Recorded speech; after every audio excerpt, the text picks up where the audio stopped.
Okay, one time I had bought Darian, my ex-boyfriend, a Christmas gift.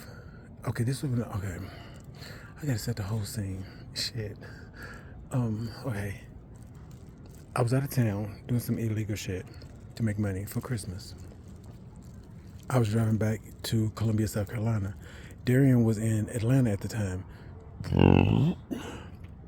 So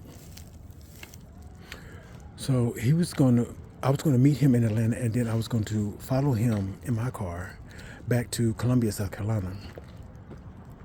So we was on the road, and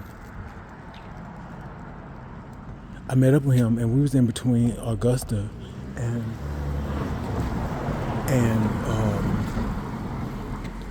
Atlanta, and I decided I was going to try to shit surprise him with the Christmas gift instead of just giving him the box wrapped up. But no, so I sent him a text message and say I wasn't able to get you anything for Christmas, and so he got pissed. And then he went. We was doing like 70 on the interstate. Then he went from 70 to 90 and just left me in the dust. And I was like, "What the fuck is he going? What is he doing?" He wouldn't answer any of my phone calls. So he got all the way. No, after I crossed over Augusta, and I was like right on the outskirts of Columbia. I sent him a text message. I was like, "Well, I lied. I actually did get you something, but I don't understand why the fuck you left me, because I need to give you a gift." And so then he responded. He was like, "I'm at the house." So I pulled up and I got out of the car with an attitude, and it was a laptop I had bought him, and I just like, "Hey, here's your gift." He was like, "Oh, thank you." Then he rolled his window up. We was in his parking lot of his apartment complex at the time. So then I got back in my car and I went back to my house. And I stayed at the house and I was pissed. I was like, he's ungrateful, he's a spoiled brat, and I'm inviting him to fuck him. God damn it. I'm not gonna call him till he called me. About 4 days passed. I sent him a text message. I was like, well, and we had the little argument. Actually, it was a gift. It was supposed to be a surprise or whatever. He was like, well, he felt some kind of way about it. Now, fast forward about 4 years, and this is when I got my job at Accredo Health Group right before I moved to Memphis. And I decided to go talk to a therapist, a psychologist.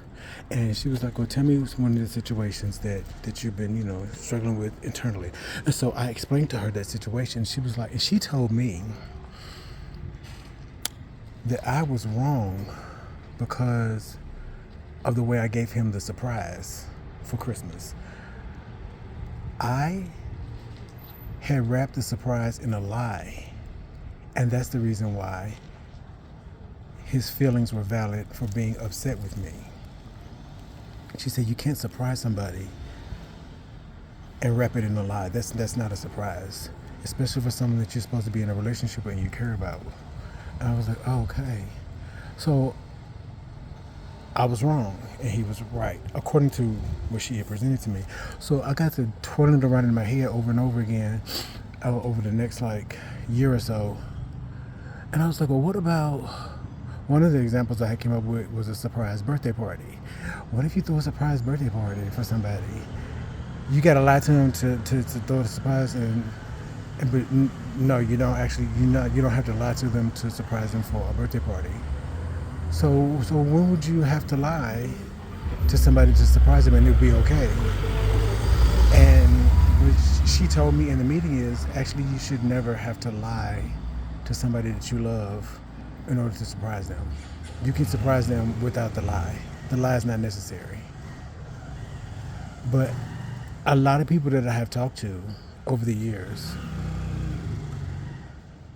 have had issues with that whole thing. They're like, no, that's I don't think that's actually all the way true, because I mean, nobody is ever gonna get upset. But that's the thing. You don't get upset because the surprise overshadows overshadows the lie. But the thing is, you lied to somebody that you're in love with, that you cherish, that's supposed to be so close and so important to you. Why would you lie to them? You can get the same effect without the lie. I was like, oh. So I'm still kind of on the fence with it, but since she told me that and I talked to Darian, my whole thing now at 49 years old is I just don't surprise nobody with anything, because I don't want to go through the whole thing.